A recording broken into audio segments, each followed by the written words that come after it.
Welcome, friends, to the Gaijin Animation Appreciation Hour with your hosts, Sig Bisley and Colt Mauser.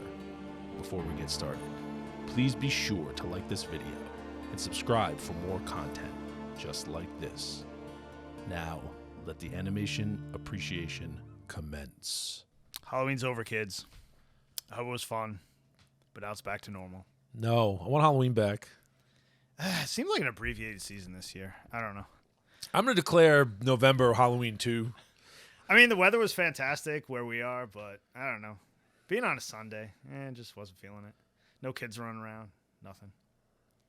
Anyway, it's life. Moving on. It's the holiday season. Shut up, you. It is. It ain't even Thanksgiving yet. I don't want to hear it. After Halloween is the holiday What do you? season. We work for some retailer? Yeah, like, right. have some Halloween's over. Get out that Christmas decorations. What are you, my mom? You Satan? Jesus. Anyway, back to normal this week. We're going to review one of my favorites ever, the first PATLABOR movie. If you've never heard of PATLABOR, we're going to explain the shit out of it. And there's an excellent Blu-ray collection of it out, so Yeah. just go buy it. Spoiler alert. Early 90s, the absolute height of hand-drawn animation. It's good shit. But before that, we said we were going to do it, and we did it. We watched first episode of High Guardian Spice. And it was awful in ways I didn't think it could be awful. And we're gonna get into it. I still contend we never said we were going to do it, or my brain just blocked out. No, I think my brain was so horrified at the thought that it blocked out that we ever said we were. Listen, I have to listen to these like several times when I edit them, so I guarantee you said it. At any rate, that's done, and I got my get off my lawn rant for this week. But before any of that horse shit, it's time for the news. It is time for the news. Let's talk about the news. So, in a surprise to nobody, you're going to get 20% fewer Switches because of Nintendo Switches, that is, because of the chip shortage. And that's why I bought one when they were plentiful. It's great news going into the holiday season. It's not like anybody wants, game consoles, hot new OLED Switch game consoles going into the holiday season. You know who's playing Mario Kart over the Christmas break? This guy. That's right. So, if you're listening to this and it's, anywhere near when it came out, and you were thinking about getting a Switch, for the love of God, go get one before they freaking disappear. Yeah, push people over and knock kids out of the way. Make sure you, take care of yourself first. The hell with those kids. Anyway. It's going to be a sad Christmas this year. Yeah, well, let's not get into that. All right. So, another Nintendo-related news, which is equally interesting, is that Nintendo's closing some of its offices. It's closing one in California and one in Toronto. Good. And then it's moving those employees apparently To a less shitty state. No. They're closing the one in California and the one in Toronto, and they're moving it to one in Washington and one in Vancouver, British Columbia. So It's a weird move. yeah, they're just consolidating offices. I mean, I don't know why anybody anywhere ever would ever set up a corporate office in California. I mean, I get it for entertainment purposes, but it seems crazy. Anywhere on the West Coast. I get it when you're Nintendo and that's close, but man, it sucks. Like, that's the quickest way to get fly to. a little bit further, maybe set it up in Phoenix or something. You'd probably be a lot better off. This won't matter once we have space planes. Oh yeah, They space just be planes like everywhere. fucking 20 minutes to Japan. Yeah, Elon Musk. How about you get on that? Get your fucking shit together. Yeah. Fucking making stupid traffic loops under Vegas that don't work. No. Get it together. Don't even start on the boring company. So yeah, just interesting that they're consolidating offices. I don't think Nintendo's doing bad at all. I think they're actually crushing it. So it is interesting that they're consolidating their offices. I don't know that the move means anything. I'm not even really going to speculate on what it could mean. It's probably bean counter horseshit. You know what I mean? I suspect it could be, maybe they're pulling some of their stuff. They're reducing their footprint in the U.S. and they're going to pull some stuff back to Japan. Maybe they're being smart about it. I don't know. Flee, run away while you can. Yeah. Stay in Japan. It's got the Great Wall of keep out the woke bullshit around it for now. For now. Anyway, continue on. More video game news. what we got here is just something that gets me a little excited. Got a game coming out.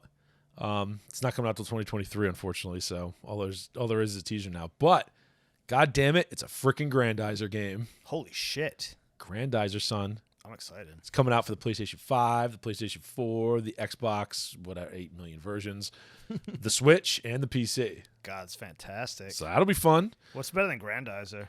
Well, what's more forgotten than Grandizer? It's a UFO and a robo.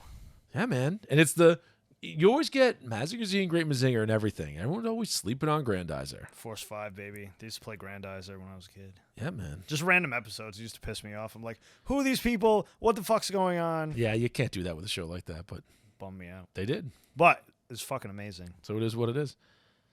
Anyway, look forward to that in 2023. Wah, wah, wah. But hey, keep it on your radar. Be good. All right, I'm going so to write it on my calendar. we're on some anime news. We got Crunchyroll here releasing something that isn't High Guardian Spice. So they've apparently picked up the rights to stream. Oh, it's a show we've talked about. Revolutionary Girl Utena. Oh, thank God everybody else can see how hard it fucking sucks. I don't know if they're streaming both the series and the movie. It's not clear to me here from this news. Hopefully it is the movie too, because the movie is the one thing I would advise you watch. The series, I know some people love it, so don't hate me for not loving it, but the end really makes me angry. Please fucking tell me why you like it. I do not understand. I can understand liking the general concept, liking a lot of it, but I can't understand liking it as a whole because the ending just makes me want to vomit. It's just like the worst writing on earth. Yeah, if it was just a quote-unquote bad ending, but with good writing to get you there. The problem was the whole fine. thing led up to the ending. Like, there was nothing else except build to the end. And then they're like, nah, fuck it. Man, the ending shat on itself quicker than Cornholio, so it was a problem. At any rate, please, someone, explain to me. And I mean, I've argued with people about this, and, like, I never get a real answer. It's just, like, some bullshit. Yeah, fuck like, all these meme politic debates. Let's have the real debates. Let's have the Utena debate. Like, yeah, why man. the hell is anybody like this? I challenge anyone to a duel. A debate duel. Oh, shit. Anyway, moving on from Utena, because we could talk about that all night. Again, don't get me mostly started, whining. man. Well, mostly whining, but then singing the praises of the movie for being so, like, insane and full of psychedelics. I know. I wish I had. Actually, no. If I'd watched the series first, I would have never watched the movie. Yes, so I'm glad I saw the movie first. Yeah. Agreed. Anyway, and more good news.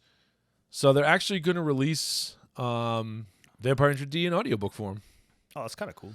So the novels, which they had been releasing over here, I don't know what the current state is. I see them in the bookstore every now and again, so I do think they're still releasing I've liked them. the first, 13, but then I, stopped. Yeah, I got a bunch. I read a bunch of them, but then I stopped at some point. Stop buying them. I just forgot. I think there's a lot lost in translation. I think there is, because some shit just comes off And weird. I'm like, I'm not pooping on the translation. I think the translation is excellent. It's just that it's hard. There's something to be lost there, and they always vacillated from really good to mediocre to really good. It was just it was a really mixed bag. Some of the good ones are really fucking good. I would love a long anime series of Vampire Hunter D. Oh God, yes! With I can't all of believe them. they've never done it. Just adapt all the books. It does seem weird because it's fucking 30 Something books to or do. something. There's a zillion of them. But when we get Studio David to finally finish up frickin' JoJo's, they can move over to Fist of the North Star, and then once they run out of that, because there's not a ton of that, they can move their ass on over to Vampire Hunter D. God damn it! I've picked out all the stuff they're going to do, and they're going to do it. Man, I command it. if only I had that kind of legendary power. I know. You do it because I said it. Anyway, check that out. Vampire Hunter D books are pretty cool, and if they're on audiobook, hey, you can listen to them while you're in the car, working, whatever. Yeah, man, that long shitty drive to work. I know audiobooks are all the rage. I still prefer reading.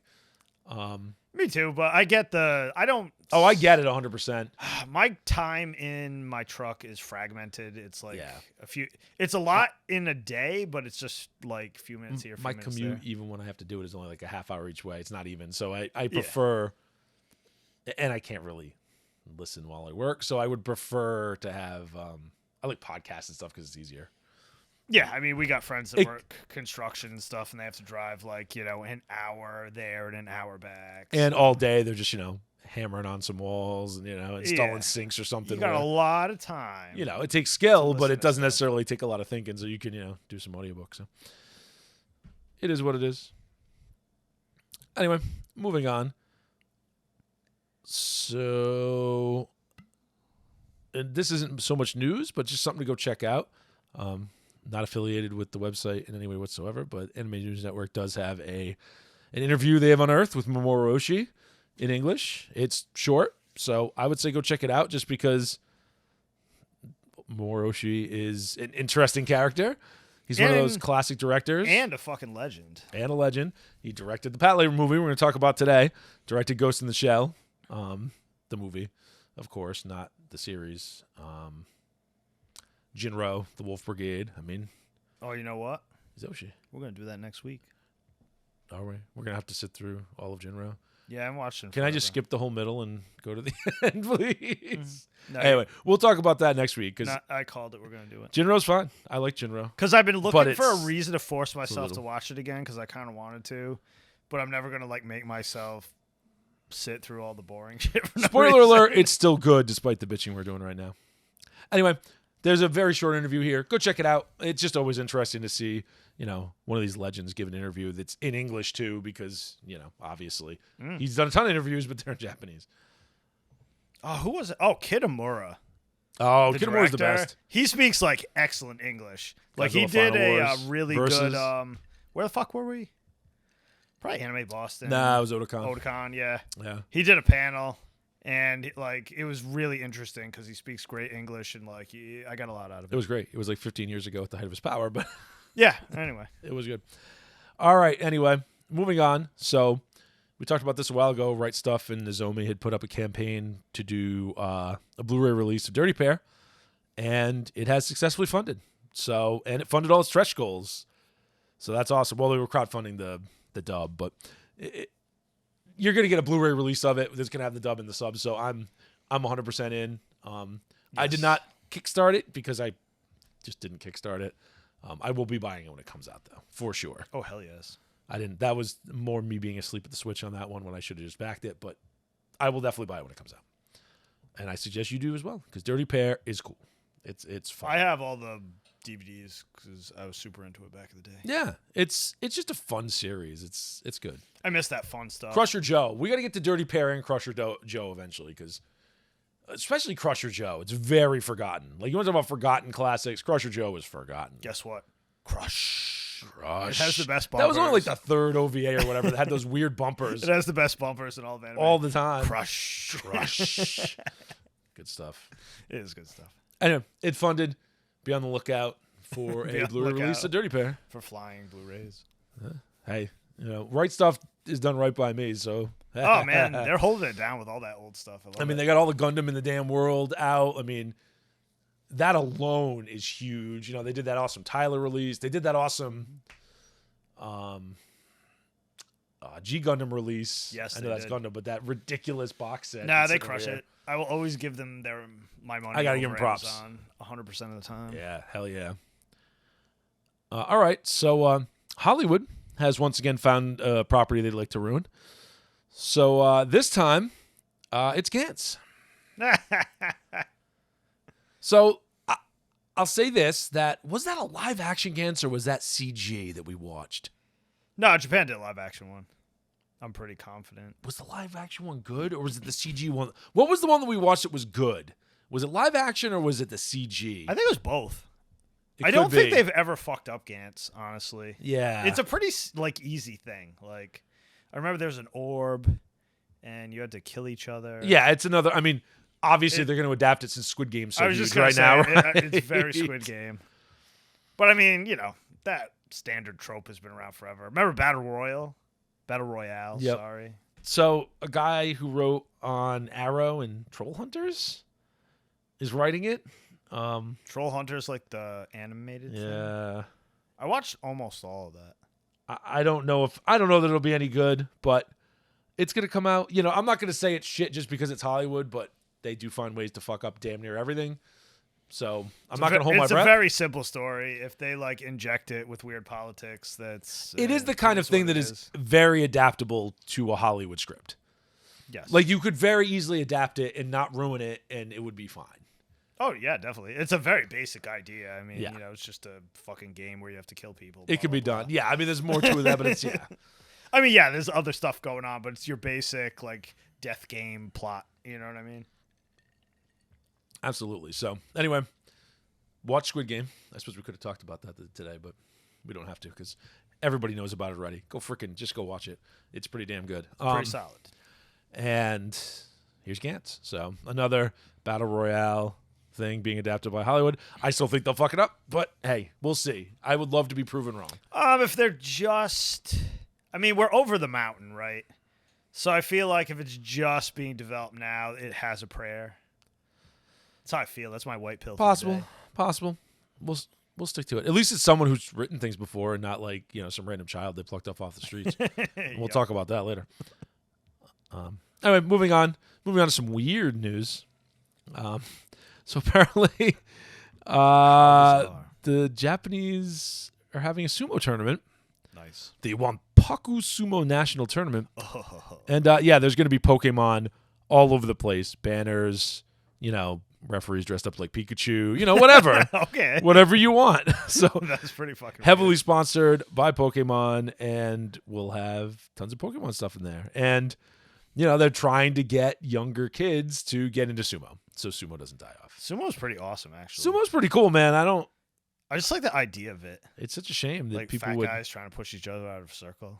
It's such a shame that people would not appreciate it. Like, I don't know. It's like a non-violent MMA. Like, I don't know. Like, I get the idea. It's pretty cool. You know what it is? It's like offensive linemen in the NFL. Yeah. Because there's like all hand technique where you can like slap people's hands out of it. It's exactly like that. It's very similar. Oh, I'm sure they steal a bunch of techniques from sumo. I was just going to say they better. They have to. That's like the thing. They've been doing it for like... Especially holding for all them penalties. hundreds and hundreds of years. Because there's a lot of holding in sumo. Indeed. Anyway, be on the lookout. If you're a connoisseur of sumo, you may randomly see a whole hell of a lot of Pokemon. I occasionally watch sumo matches. Mixed with your sumo. On the YouTube. And now you won't be confused as to why the hell there's a bunch of Pokemon shit in your sumo. You will know. I'm glad you cleared that one up. All right. And in the strangest anime tie-in I've seen in a long time. So anyone out there who's looking to, get engaged, get married, you get the love of your life. Unfortunately. Yeah, you need some rings. Well, you both really like Evangelion? Because boy, do they got rings for you, baby. They got Evangelion Spear of Cassius wedding rings just for you. Awesome. Those will sell. Of course they will. They are. I don't know that you're going to impress anybody with or your fiance, I suppose, with the rings. Two versions of the rings will be available. One are 18 karat pink gold with platinum, costing 132,000 yen, which is $1,100. Which, if you know anything about That's not that bad, actually. wedding rings, that's cheap, but yeah. And there's a silver version that costs only $93. So honestly, if you want them just as cool, like, hey, these rings are cool, $93 gets you a nice silver ring. It'll look cool. What a bargain! If you actually want to get married with them, well, God bless you for having a partner that is willing to get married using Evangelion rings. That's actually kind of cool. Pretty based. Typically if it's themed, I'd expect it to be like Lord of the Rings because the one ring is basically a wedding ring. Or somehow Harry Potter themed, even though there's not really Harry Potter wedding rings, but whatever. I'm sure people have done it. Whatever. It's a wand. But yeah, they're going to be available in Japan, in Ikebukuro, and in an online shop, and in November. So if you're looking for, I don't know, long-lasting love, not the Trojan style, involving Evangelion, I don't know where I'm going with this. It all went to shit. Whatever. Go check it out. More weird marketing from Japan. It just goes to show that they will fucking merchandise the living shit out of everything. Japan is Kiss. Yes. Yeah. Thank you. Japan is Kiss. Everything. Need your Kiss coffin? Got your Kiss coffin. Kiss coffee cup. Kiss hat. Kiss pants. I don't even want to know what exists in a Japanese adult toy shop. Jesus Christ. I don't. It's an excellent. I'm actually kind of curious now.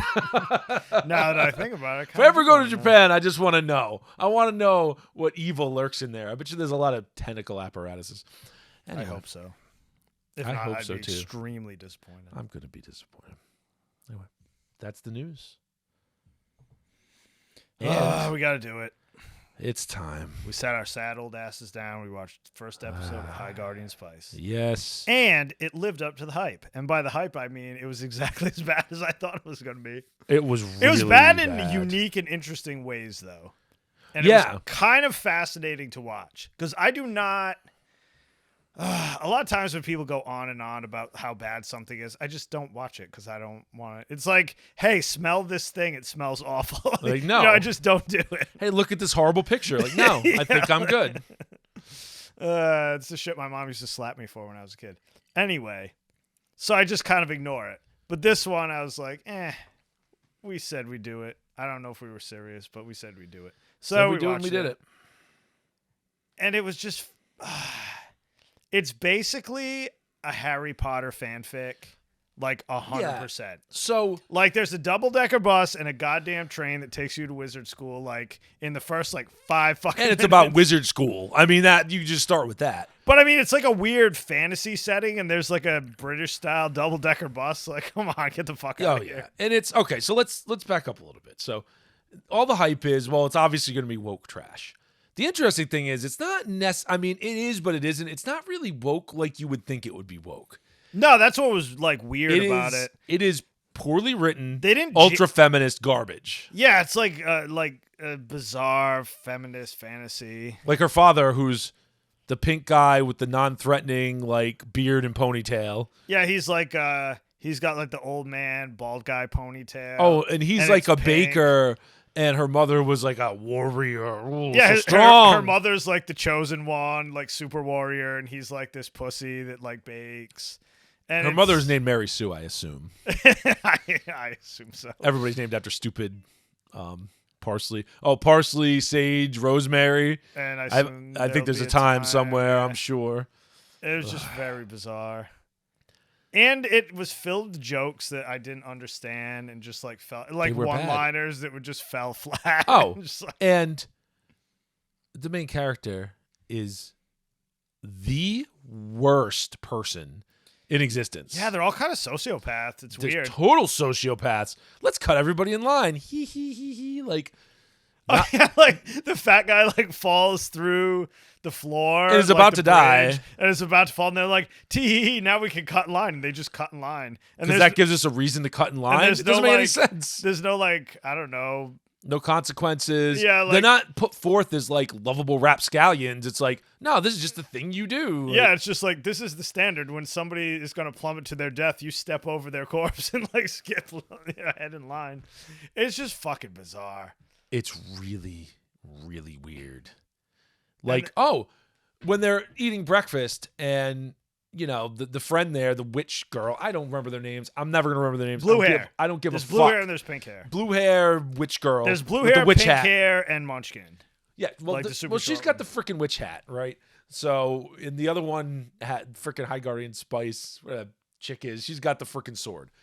The chick with the witch hat is sitting there trying to eat a goddamn breakfast. Just trying to eat her breakfast. And it's not fast enough. Not fast enough for the main character. She's got to go quicker. Oh, you got to leave. Oh, I got to go. And it's like, are you fucking 2? Are you 2 fucking years old? You can't just wait like 5 minutes for your friend to eat their breakfast. No. Yeah, it's like, bitch, shut obnoxious, the fuck up. impatient child. It was just such a mirror, like a window, not a mirror. It was like a window into like modern society. Like, is this all this shit? Is it acceptable now? Like, I just don't even get it. It's not. And the thing is, it's not. All these like amoral, just weirdos, just like living out weird fucking Harry Potter fantasy. It's this weird entitled bubble. And I'm not going to say generation because it's really a bubble. It spans probably 3 generations, like parts of 3 generations. Of course. Listen, I know bitches in like their 60s that like adopt, like as soon as that became they're the worst. They like adopted it immediately. So it's that bubble of like entitlement, appeal to authority. You can't do things on your own. Someone else has to help you out. Somebody else has to provide for you. For some reason, God forbid you're competent. For some reason, women and men need to switch roles for no reason. Oh yeah, constantly. Which just makes no fucking sense. Yeah, that's not there's nothing, let me be clear. There's nothing wrong with that. It's just stop pretending like it's something that one should happen and two happens all the time. Doesn't. It's not super common, and it's also not necessarily desirable. But I just don't understand the point. Like, if you're just gonna don't force it. If you're gonna make women men and men women, then it's the same role. You know what I mean? Like, all you're not. People are different, right? Like, I've met women that act far more manly and have a far more traditionally manly role, and vice versa, right? Yeah. If that works, fine. Who gives a fuck? Do what you want. But don't pretend like that somehow should be the norm or should be the thing encouraged. It doesn't make sense. Well, I think my point was that, they weren't trying... I assumed they would try to just smooth gender, out of the picture. It's just Yeah, they did not. They did not. They just, made the woman the man and the man the woman... in traditional roles, though. You know what I mean? It was very bizarre. Traditional roles. They just swapped them. Yeah. It was Pink Hair's mother was the super mega warrior, super tough. But not in a traditional, you'd expect, a Themyscira, female-led society or something, right? Yeah, no. That's not what it is. They don't set it up that. It gets to the whole point that it's just written stupidly. It's not well written. Bizarre mishmash of shit. The dialogue is garbage. The plot is elementary school, preschool tier crap. The setup is a Harry Potter fanfic. Oh, 100%. Like you said, a double-decker bus, a freaking train that takes you to wizarding school. Yeah. The fuck is this? Really? Really? Could you try to make it a little different for the love of God? Just a little bit different? It was kind of depressing. I kind of drifted off and started thinking about something else while we were watching it because it was stupid. But it was kind of depressing because, whoever wrote this, they actually meant it. Yes. There was no, it's sincere. There was no meddling in this. It wasn't just checking boxes for woke points. It was they actually think this is good. They tried their best, and this was it. It feels, I think that's, what you said it. It just bummed me out. It feels sincere. Someone sincerely thinks this is good. Yeah. This is well written and this is good. It's like something a high school kid would write. Rash. It's like you write, it's like you're in, let's say you're in fucking a 15-year-old, right? And you read an awesome book or a series of books and you get super into it and it's oh man, I want to write something. And they write something that's you think it's way different, but it's actually mostly the same thing and you're super stoked on it. That's what it felt like. Yes. Before you have any experience in actually writing or, doing anything like that. Yeah, it's clear. You're 100% correct. It's clear that someone that doesn't really know what they're doing and has gotten to their position for reasons other than merit is writing this. And they actually care.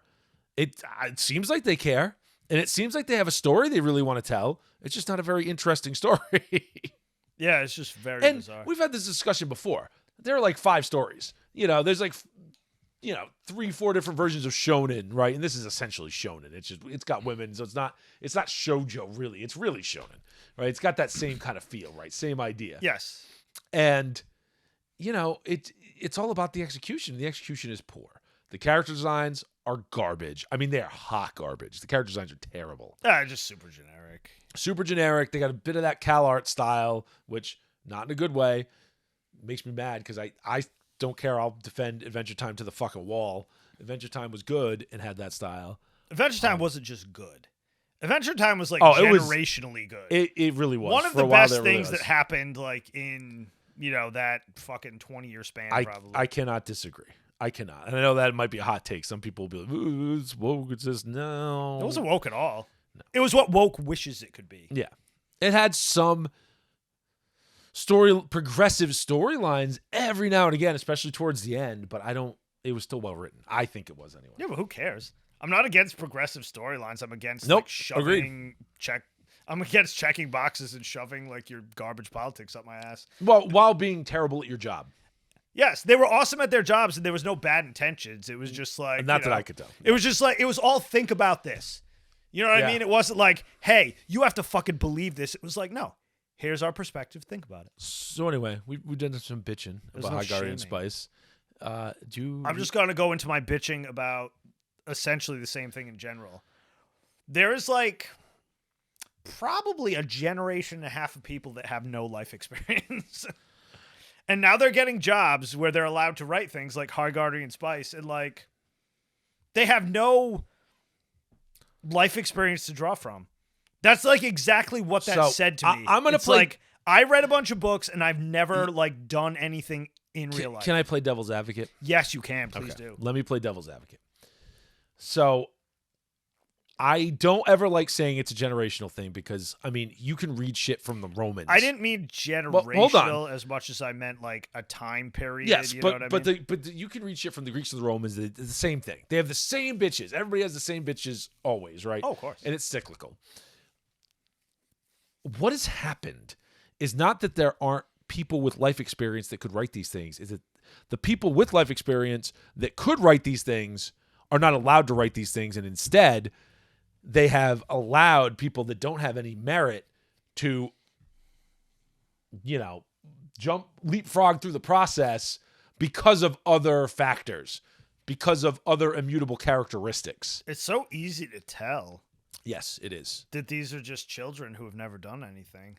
And it just makes for like not entertaining stories. And I'm not saying everybody's got to be a swashbuckling maniac, right? Like, of course not. And I dueled the Sultan of Brunei. There are many stories to tell. Yes. And there's a reason I think that the average age of publishing for like a fiction novel is in the 50s. I think it's 54 or something, right? Like, that's what I'm talking about. It takes a long time to like get that shit square. To understand, to truly understand humanity, to understand how people work, how people tick, how people operate, how the world works, how things will actually work. Because you get that authenticity from that, right? You get that, hey, this makes sense. There's something deep in your brain that goes, hey, this makes sense. And there's something that in your brain with a lot of this garbage that goes, why are these people all children? Yeah, it's just weird. And, Critical Drinker did the thing about it, right? And part of why we're talking about it. And go check that fool out. Not that he needs any more friggin' subscribers. He's like king of the world. But he needs more subscribers. Give that man all the subscribers. He's awesome. Because he knows what he's talking about. I love that guy. But anyway,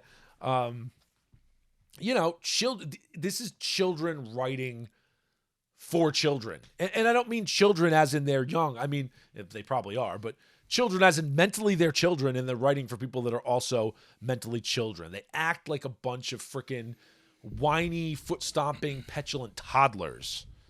And even if they don't, it's not even... I won't even say it's that they're, like, terrible assholes. It's just like, you can't They're a terrible asshole like a toddler is. When you write a story, you have to like look from a lot of different perspectives and encompass a lot of things. You can't do that if you're like 23 and just got out of college and have never worked a real job before. Or if you're 36 and you're still, all those things still apply. Yeah, it's even right. You've been leapfrogged up the chain and now. Yeah, you're just out of your fucking depth. You're Vita Ayala and you write every comic in existence and they're all fucking terrible. Oh, they get worse and worse too.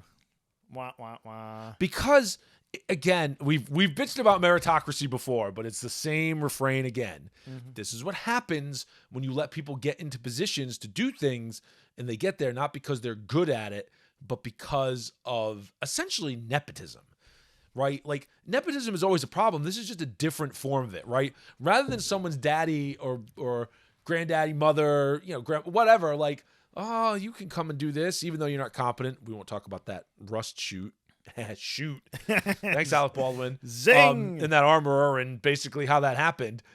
But it's the same idea, right? Like, someone gets in not because they're good, and it's not because someone they know. Well, sometimes it is because someone they know isn't there, but because of immutable characteristics. Oh, you're a woman, and you're of this ethnicity, and...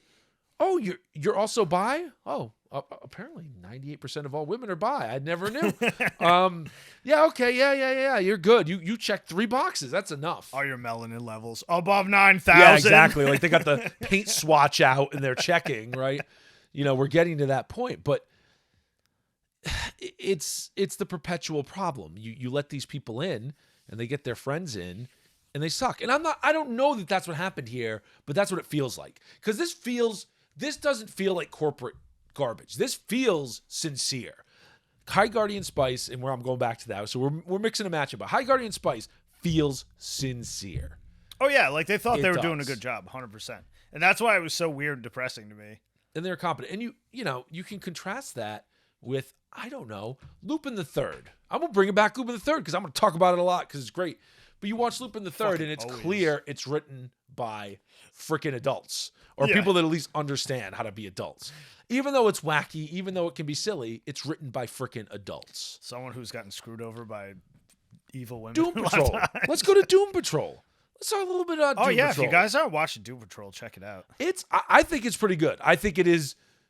It's if you wanted to push a progressive agenda, it's the show to do it with because at least it's written well. Yeah, it doesn't make me mad at all. It's entertaining through and through. Plus, it's got Timothy Dalton. I can never turn that down. God, he's so good. And it had Alan Tudyk in the first season. It's got Brendan Fraser. I mean, come on, it's great. It's worth a watch, man. And whoever that girl is who plays like Plastic Girl, she's really hot. She got that 50s actress. She does. Anyway, at any rate, it's like you never hear about it. It's super under the radar. DC's not pushing it. It gets a little too emo at times, but it's clear that it's written by. It feels like a series post 2015 when everything was normal. Yeah. But it feels. You could tell that someone who actually has experienced something, who has actually lived life a little bit, has written it, and who has. I'm not saying someone who's younger can't do that. They can. There's some people who have that ability, right? They could just observe and be able to absorb. Oh, they just have that level of like empathy. Yeah, and right about right. They just, you're kind of born with that. Like, or they've had a crazy amount of life experience before they're.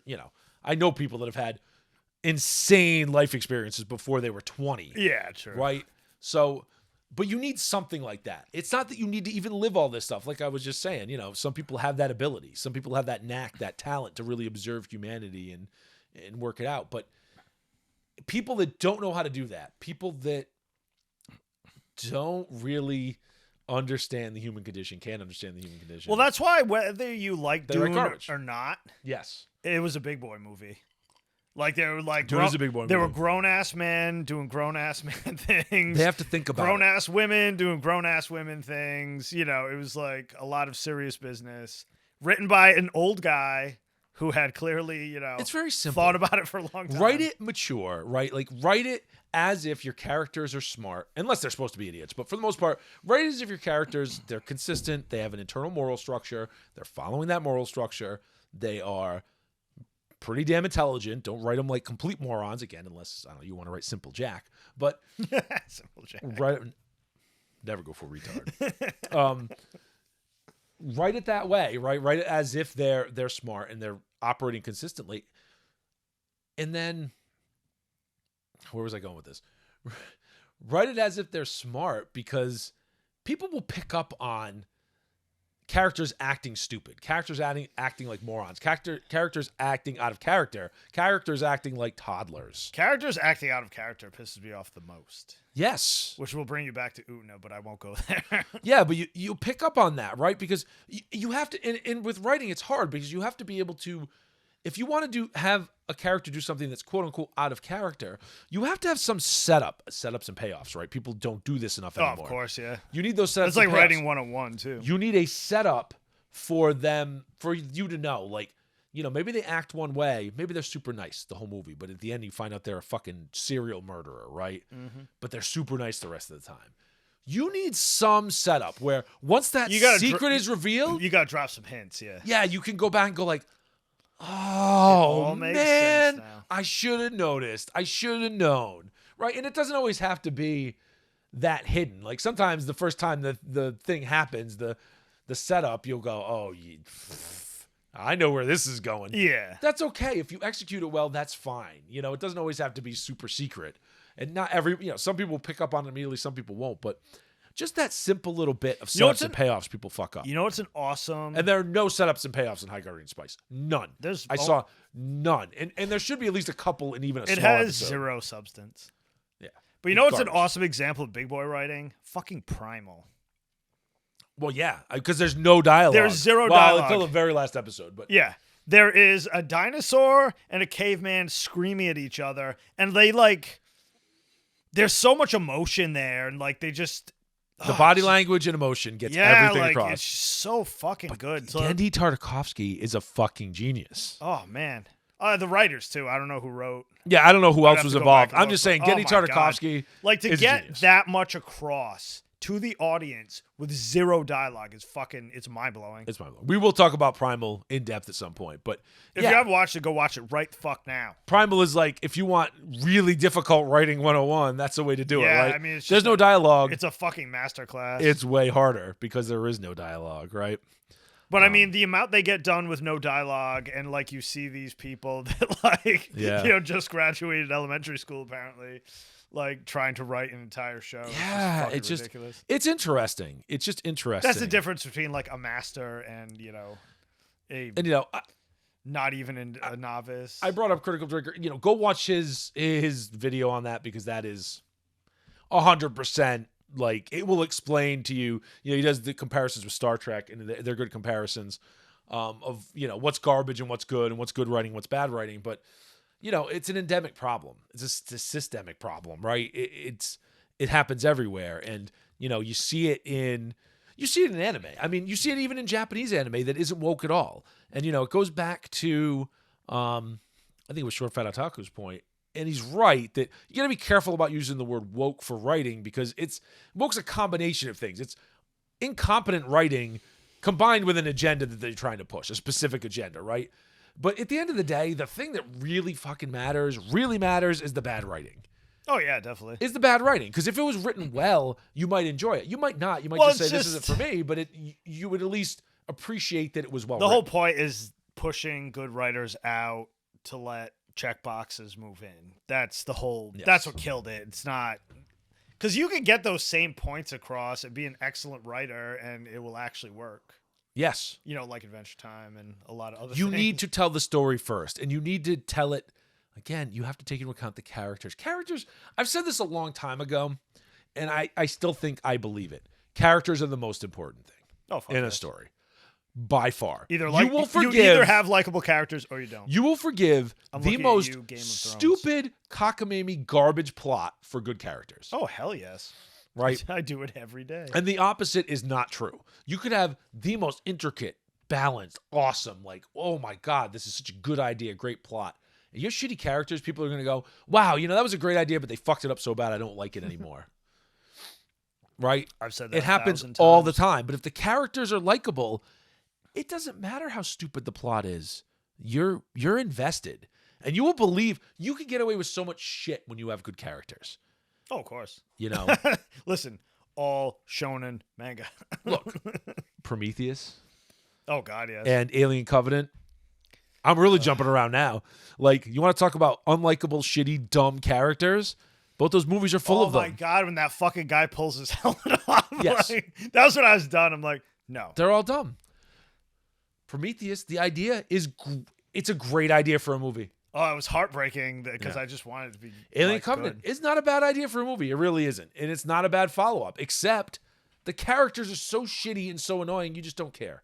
You're like, kill them all. Maybe Danny McBride can live because I like that guy. Because he makes even shitty characters good. Yes, he does. Because he's just likable, right? He's got that level of charisma. But yeah, it's important. It's super important. It's important. And stop letting children do things they shouldn't be allowed to do. Whether they're True. actual children or mental children. I want big boy writing again. Unless it's, Aaliyah of the Knife, then, you let her do whatever she wants, or you'll be dead. You get stabbed, man. You'll get Gom Jabbar'd. Anyway. That's a little spoiler for Dune 2, by the way, just for you people out there. Fuck all that nonsense. It's time to talk about one of my favorite things on Earth. Well, no, it's not.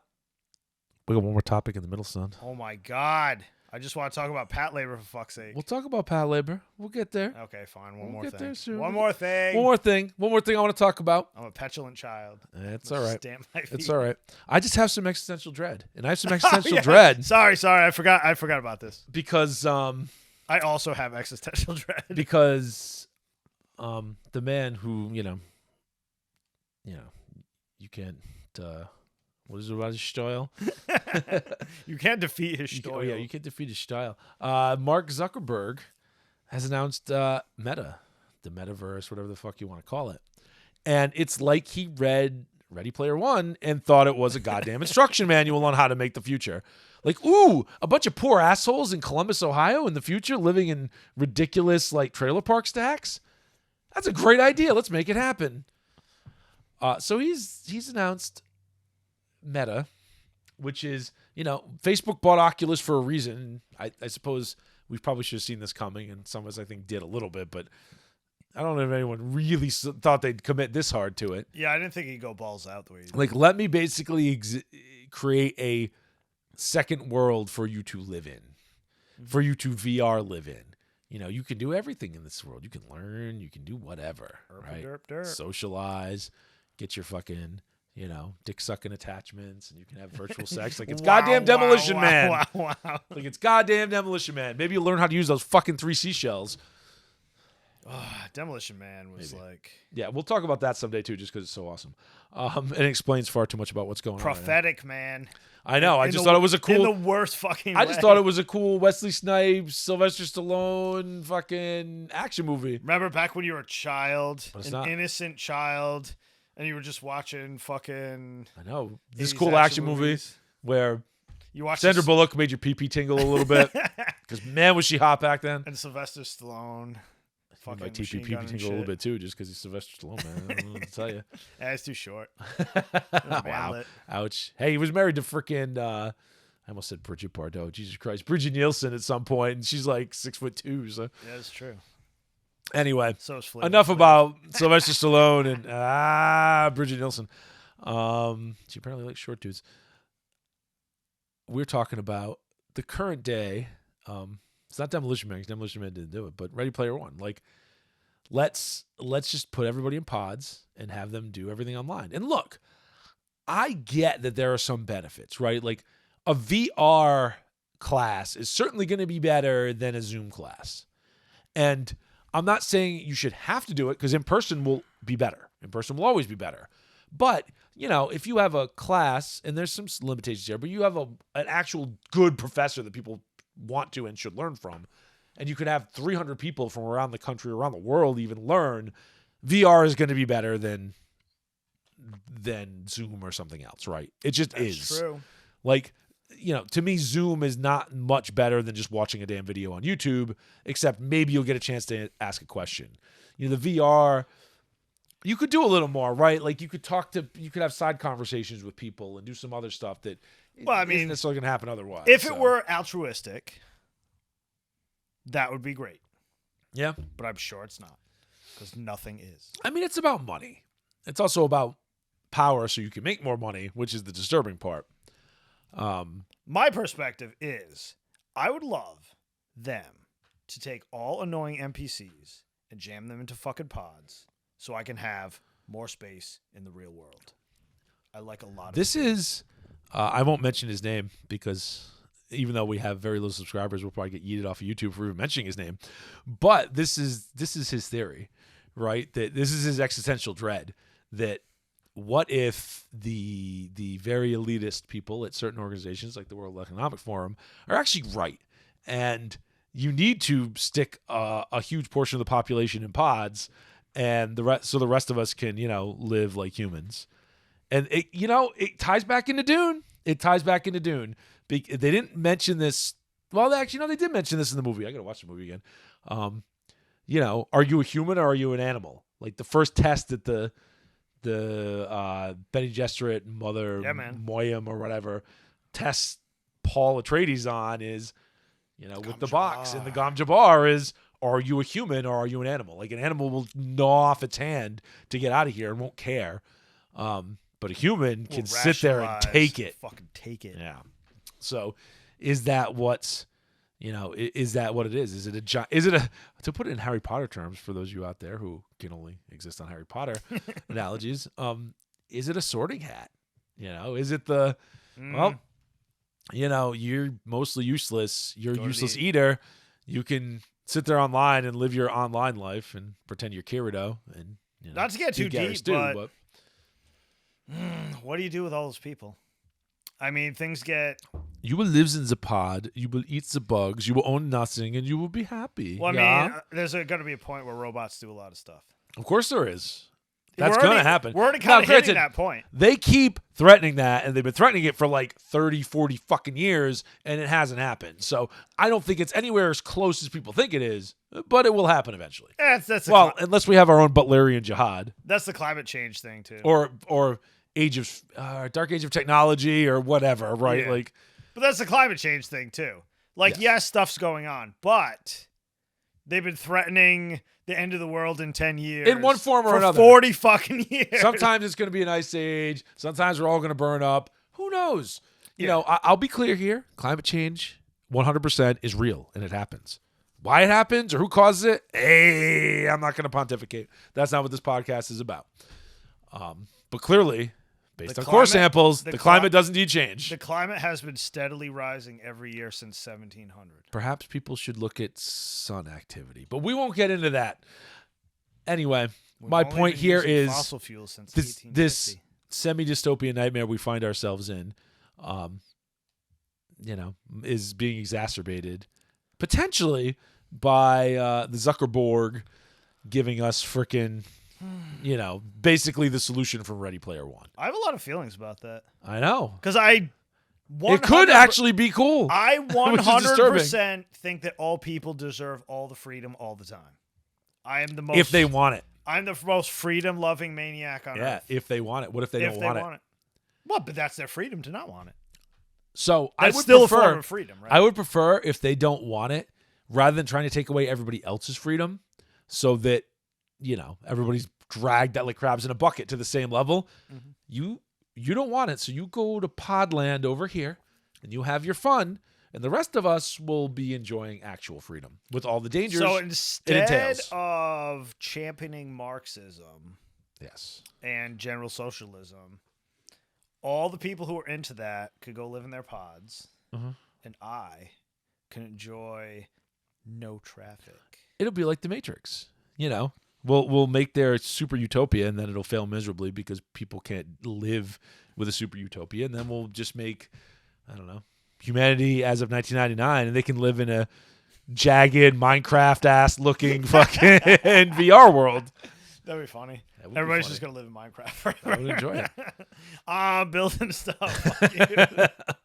Oh, man, you got any diamonds? I need some diamonds, dog. Can make the pickaxes, the diamond pickaxes. I know nothing about Minecraft. Now that we've gotten way off topic. Yeah. All right. All right. Now that let's drive our asses out of the weeds and talk about fucking PATLABOR. Right back to PATLABOR. Let's talk about PATLABOR because it's time, son. It's a Mamoru Oshii classic. Okay. So let me give you a little overview of PATLABOR and jump in because you probably love PATLABOR even more than I do, and I love PATLABOR. I love it a lot. I'm sitting here and I can I see it? I don't know if I can see it from here, but the man has a goddamn PATLABOR cosplay from back in the day. Yeah, man. Like that, he's serious about PATLABOR. So, and you had the awesome alligator poster. I still got it. It's downstairs. So good. Anyway, PATLABOR, patrol labor, the mobile police. So, it's the future. It's the future. By the future, I mean it's the late 90s. But it's the future from the 80s when this was made.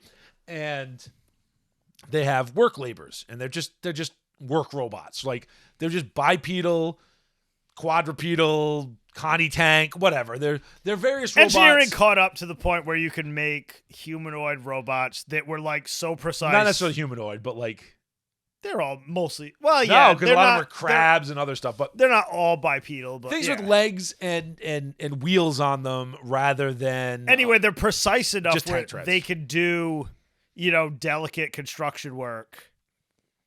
Yeah, so instead of better than like a crew of people can. Instead of having a bunch of people and then 10 different machines. Oh, I got my earth mover over here and I got this over here. Whatever. Like you could have a labor do it and it could do the job of 5 different machines and 10 workers. Right? It could do all these things together. Yeah, exactly.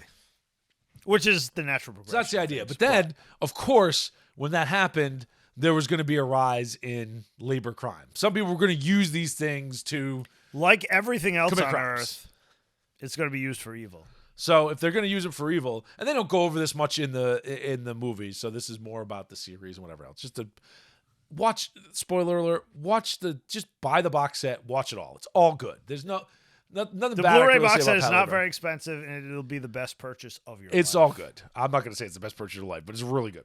Anyway, so they had to come up with patrol laborers. So there's a police unit that has actually humanoid.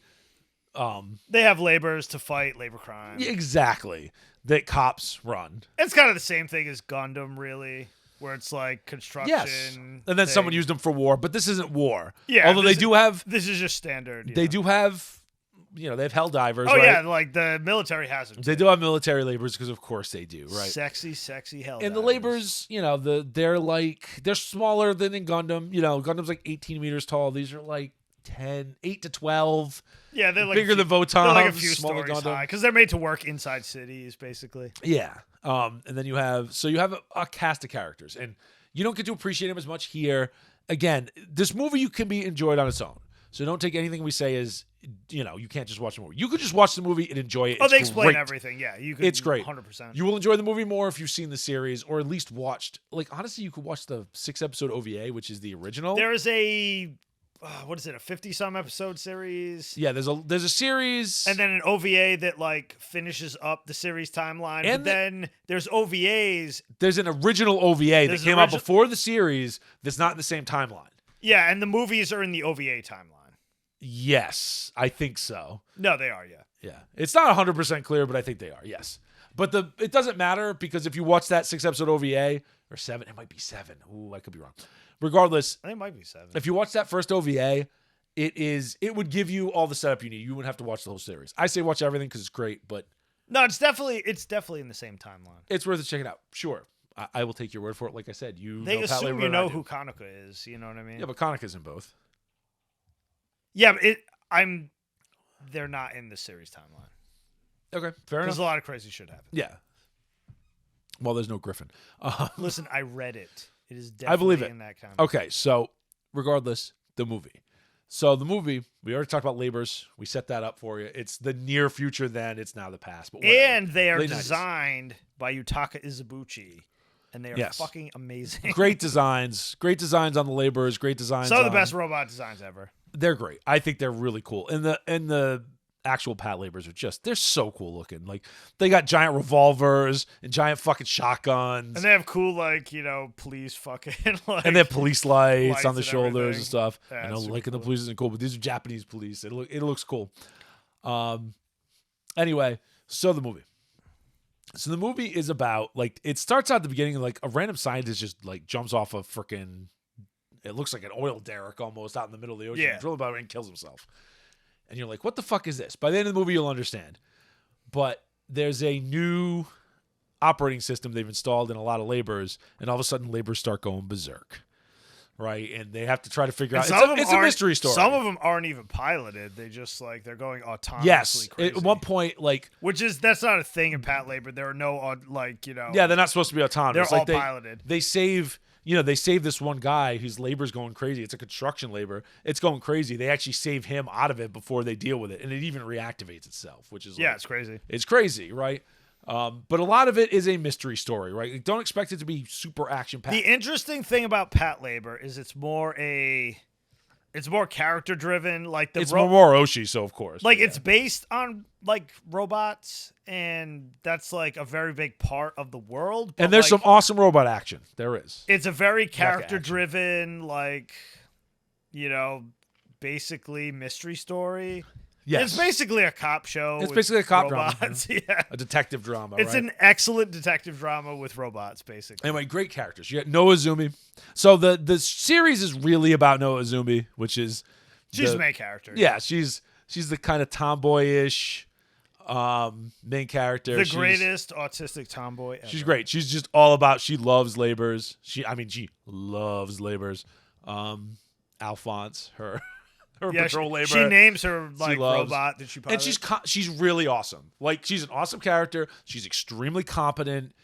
She's not an idiot. Like she's ditzy and fun, but when it comes down to getting down to business, when shit has to get done, yeah, she gets she's it a done. fucking savage. And then you got like Ota, who's who's just a savage. Yeah, he's just like crackpot. He pilots the other labor. Yeah. So they have two main labor pilots. Noah Izumi is Unit 1, and Ota is Unit 2. Yeah, and he's just kind of a maniac. He's got no chill at all.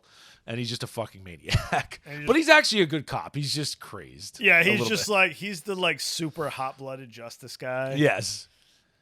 Well, I was talking about yesterday, the one, it's not in this one, but I think it's in New Files where like they're at a standoff with somebody who's got, hostages, and he just gets sick of it and he just walks up and jams the revolver of his giant labor like through the front window, and he's like, fuck off. I don't have time for this. This is so good. It's good shit. They get away with so much shit like that, too. They do. Anyway, you get those two. You get Goto. Shinohara. Let's talk about Shinohara first. So one of the cops is the son of the president of Shinohara Heavy Industries, which makes a lot of the laborers. Yeah. And is the one who did the OS in this. So he's got a lot of incentive to figure out what the hell's going on. He's got a lot of beef with his dad, and he kind of wants to see him fail. And, like, the whole plot of this movie is that they, like, Shinohara Heavy Industries develops a new OS for all the laborers, and they install it. And it starts going berserk. And that's what's like, they start going berserk, and then he's like, haha, fuck you, Dad. So, like, Goto, who's their captain. Their captain. And he was like his backstory is basically he was like a really, really good detective, but he was like too good a detective. And he knew too much of the corruption that was going on in the police department, so they shuffled him off. They kind of booted him off to the PATLABOR units. And he's kind of a maniac. Yeah, which is kind of back beyond. But then he like basically... He tricks, but he coerces. He like... manipulates. He manipulates Shinohara into like, figuring out what's going on, because he wants to screw over his dad. Yeah, so they could figure out, because it's all very political, right? Like, okay, it's very well written because of this, right? Like the company in Shinohara Heavy Industries obviously has a lot of control and power with politicians, with the police. And if anyone, they don't want to make them look bad. Yeah, if anyone finds out there's like a glitch in their new OS, it's going to be a shit show. Yeah, because their OS is in like 80% of laborers that are deployed around Tokyo. So if anybody found out, it could cause a panic. It could cause the entire industry could crash. All sorts of bad shit could happen. And the big project they're working on that they need all these laborers for is to basically drain a portion of Tokyo Bay and to get more land, so they have more room. They for built all these Japan. Like fake islands, and they're trying to like drain the area inside. This takes place in this was written in the 80s, even though it takes place later when Japan had a rising birth rate, and not now where they would realize they don't need any more land. Wah wah wah. That shit's an inverted pyramid. Anyway, that's the basic gist of PATLABOR. I don't want to get into too much. You get some cool cameos, like Kanaka shows up at the end, and you're not going to really know who she is unless you've watched the original OVA or the series. But she's cool. The mechanic, I can't remember his name. Shige. No, Shige's awesome. Shige's like Shinohara's bro. No, the other one, the old dude. The one who like started like in the New Files episode, he started like the ridiculous like Stasi, like he's like the old mechanic. Yeah, the old and he mechanic. kind of like runs everything. But there's a lot of adult themes, like, and I don't mean like, oh, kids can't get it, but I mean like there's a lot of like, there's one scene where the older mechanic is talking to the guy who runs one of the Shinohara plants, and they're talking about how like we don't understand the software at all. Yeah, like, they're old and outdated. Like we understand, I understand the mechanics. I understand the physical stuff, and I got that. It's one of those things that gets real when you start to get old. Yeah, it's interesting. Like, it's fascinating how they go through that. So it's just, let's talk about stuff we like about it. So it's just so well written. PATLABOR is really probably the best entrance into mecha anime if you're just like, if you don't know if you're into it. If you want, it's mostly a cop show. Yes. And it's very character driven. Every character is awesome and unique and enjoyable. Yep. They all have their own cool things. It's a little zany.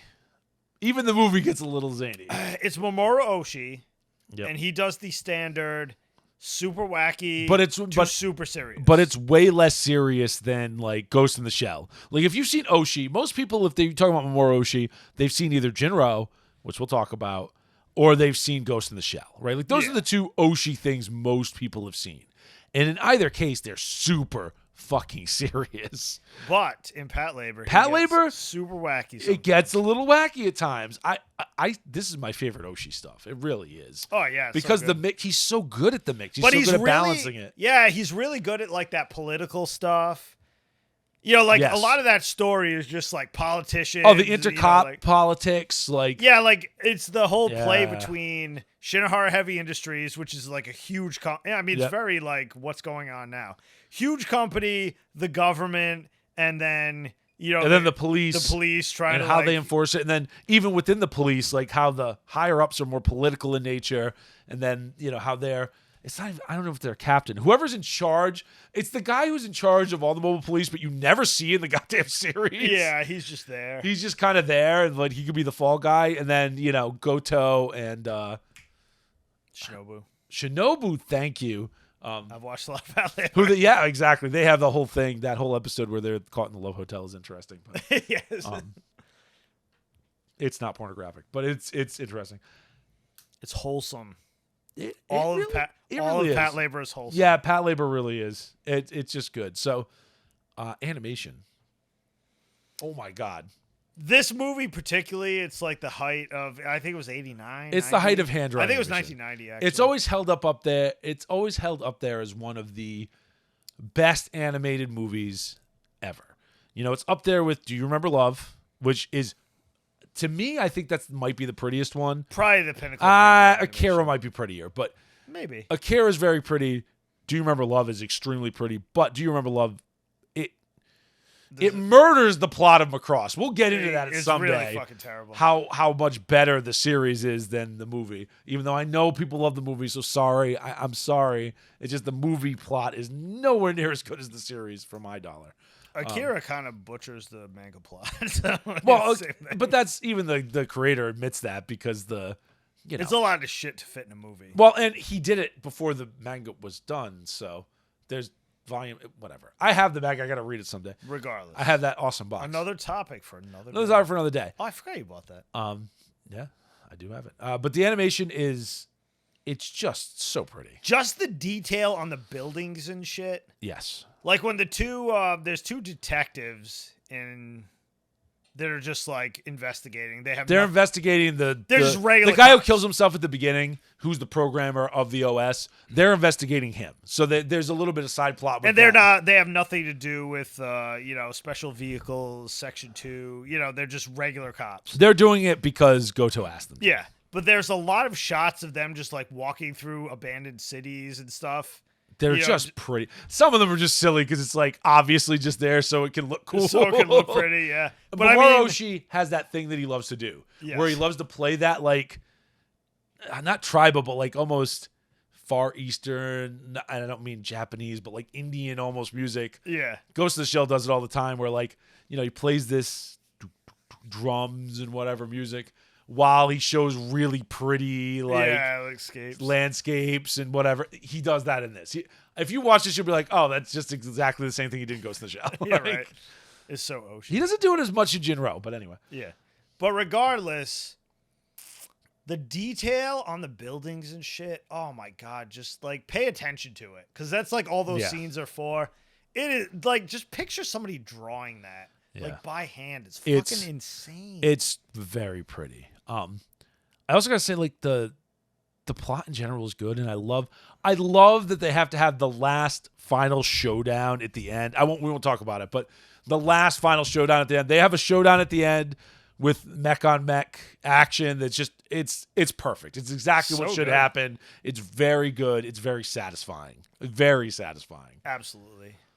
Awesome characters, perfectly written story. Pretty it to has look no at. real plot holes. No. Fucking gorgeous animation. Nope. And for my dollar, it's aside from Votoms, it probably is like Do-do-do. Votoms might be like the most ignored franchise. I PATLABOR know. might be second. Yeah, PATLABOR really gets ignored, and it really shouldn't. It's so I mean, good. it's not Gundam in like breadth. But it's fucking Mamoru Oshii. Like, I don't get, like, It's with Mamoru all the Oshii, love, and it's like it's just so fucking yeah, good. for all the love for Ghost in the Shell, which I know that's Masamune Shirow, and Mamoru Oshii only did the movies, but like, I don't get it. I don't get why PATLABOR is so passed over, and I don't get why Votoms is so passed over. It's not as much in Japan because they did like that live action one recently. Yeah, not at all. Like, But it just never. This is the international, mostly never U.S. caught on in perspective. America, and I was always surprised because it's just really fucking good. It's They haven't done any phenomenal. modern stuff though. Like even It's true. Votoms has some like really new. Votoms didn't finish up its story. when were those OVAs? Like 2013. Regardless, yeah, Votoms didn't finish up its entire story until like the 2010s, right? Yeah, exactly. And this just hasn't. There hasn't, besides the live action, which they did, there hasn't been animated PATLABOR in 20, 30 years. Like, just hasn't been. Get on it, Japan. Yeah, it would be nice. want more I'll take more PATLABOR. PATLABOR's cool. Anyway, You don't need it, but it would be cool. absolutely pick up. Just pick up that Blu-ray box. It has. I would say everything. pick up the Blu-ray box. It has literally everything. All the OVAs, all the series, the OVAs, the movies. I haven't checked. I do think the movies are streaming on High Dive. They might be, yeah. I think they are. So yeah, if you don't want to spend any money, just watch the movies. They're really fucking good. Yeah, I mean, it's hard to complain. Even if you don't like mecha stuff, it has very little to do with that. It's mostly just like a good detective show. And all the characters are super lovable. It's got great fucking characters. It really does. Like, I can't say enough good things about the characters. But yeah, check it out. Like, just check it out. Good writing, good animation. Yep. Excellent franchise. Let's check it out. Try it out. Let's try it out. Anyway, that's it for this week. We will be back next Friday. And I'm probably going to regret that I called Jinro, but You live with your decisions. I'm going to live with my decisions because I'm a grown-ass man. You could have called the Red Spectacles down there. I would have shot you. Oh, fuck no. Anyway, see you next time. Peace. Well, that's all for today, everyone. We'd like to thank all of you for tuning into another episode of the Gaijin Animation Appreciation Hour. Please remember to like and subscribe, and may your entertainment be always, well, entertaining.